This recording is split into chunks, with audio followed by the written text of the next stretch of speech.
চল চিকেন আজকে তোকে ধোলাই করব। আর কতদিন একই চিকেন করে খাবো, আজ তাই তোকে বানিয়ে নিলাম চিকেন মুরগ মশালা।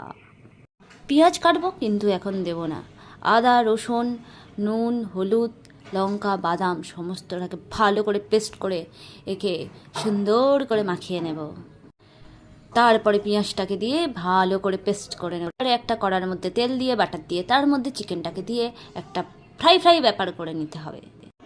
করা তো হয়ে গেল, আবার চিকেনগুলোকে তুলে নিলাম, দিয়ে তারপরে তেলের মধ্যে দিলাম বাটার, তারপরে দিলাম পেঁয়াজে পেস্ট করা মশলাটা, দিয়ে চিকেনগুলোকে আবার দিয়ে ভালো করে তাকে উল্টে পাল্টে তাকে গায়ে মশলাটা ভালো করে মাখিয়ে মাখিয়ে নুন দিয়ে গোলমরিচ দিয়ে জল দিয়ে কিছুটা দুধ দিয়ে চাপা দিয়ে দিলাম, রেখে দিলাম কিছুক্ষণের জন্য। হয়ে যাবে চিকেন মুরগ মশালা। আপনারাও বানিয়ে নিন ঘরে তাড়াতাড়ি চিকেন মুরগ মশালা।